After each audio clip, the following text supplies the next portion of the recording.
Hello, এরকম কষা কষা গরুর মাংস সাথে নতুন আলু খেতে মারাত্মক টেস্ট, আর গরম ভাতে এক রাজকীয় টেস্ট আনবে। তো চলেন আজকে ডিটেলসে রান্না করা যাক।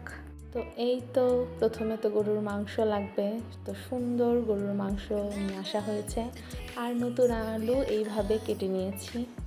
আমি রান্নাটা করার আগে আলুটা আমি ভেজে নিব তেলে, এবং নতুন আলু ভেজে নিলেই একটু হালকা সেদ্ধ হয়ে যায়।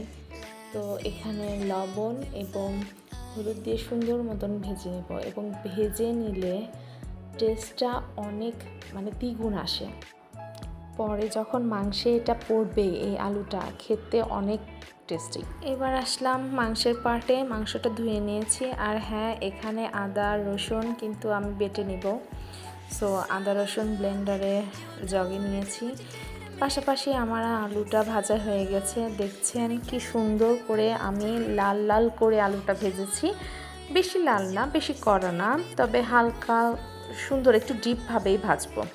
এখানে মাংসটা ম্যারিনেট করব, যার জন্য প্রথমে আদা রসুনটা দেখিয়েছিলাম সেটা ব্লেন্ড করে দিলাম এবং হলুদ, এরপরে দিব মরিচের গুঁড়া। ম্যারিনেট করে রাখার বেস্ট রেজাল্ট আমরা তখনই পাবো যখন আমরা মাংসটা খাবো। আধা ঘন্টা রাখলে সুন্দর হবে এবং 10 মিনিট রাখলেও হবে। এখানে আমি সব মশলা দিব, জিরার গুঁড়া দিয়েছি, ধনিয়া গুঁড়া দিয়েছি, 2টো তেজপাতা দিয়েছি, আর এখানে আমি কিছু গোটা জিরা দিব, গোটা জিরা, সাদা এলাচ এবং কালো এলাচ দিয়ে দিব, 3 ফালি দারচিনি। হাতে সময় না থাকলে 10টা মিনিট অন্তত এভাবে ম্যারিনেট করে রাখতে হয়। আর এটা দিয়ে দিচ্ছি একটা স্পেশাল মশলা, যেটা কিনা আমি এই মুহূর্তে ব্লেন্ডার করলাম। এখানে সব ধরনের মশলার আইটেম আছে, যার মধ্যে সেটা ব্লেন্ডিং করেছি, অন্যদিন দেখাবো। এবং সব শেষে দিয়ে দিলাম তেল। এবারে যে ম্যারিনেট করা হয়ে গেছে, আমি সুন্দর করে এটাকে কিছুক্ষণের জন্য রেখে দিয়েছিলাম। তারপর এটা কিন্তু আমি প্রেশার কুকারে দেব। আর আপনারা খেয়াল করেছেন আমি কিন্তু পেঁয়াজ ম্যারিনেট করার সময় দেইনি। তো পেঁয়াজ দিব প্রেশার কুকারের মধ্যে, মাংসটা যখন দিলাম তার উপরে পেঁয়াজটা দেব এবং গরম পানি দিয়ে দিব। গরম পানি দেওয়ার পরে 2-4টা সিটি হয়ে গেলে আমি আধা সিদ্ধ থাকতেই আলুটা দিয়ে দিব, কারণ আলুটা আমার আধা সিদ্ধ করে রাখা হয়েছিল। সো 2টা ফাইনালি মিক্সড করে আবার 1টা বা 2টো সিটি দিয়ে নেব। সো সিটি এখানে হয়ে যাক। এই যে হয়ে গিয়েছে, আমি খুলে ফেললাম। দেখেন এখনই খুব সুন্দর একটা কালার এবং আমি অনেক সুন্দর একটা স্মেল পাচ্ছি। টেস্ট করছিলাম, দেখেন মাংসটা অনেক সুন্দরভাবে সিদ্ধ হয়ে গেছে, আলুটা পড়ে গেল। যাই হোক, সিদ্ধ হয়েছে তো নিশ্চয়ই।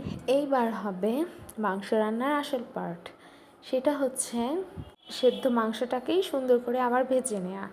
এখানে আমি তেল দিয়েছি, পেঁয়াজ দিয়েছি এবং 1টা তেজপাতা দিলাম। পেঁয়াজটা সুন্দরভাবে লাল লাল করে ভেজে নেব। এই যে লাল লাল করে ভাজা হয়েছে।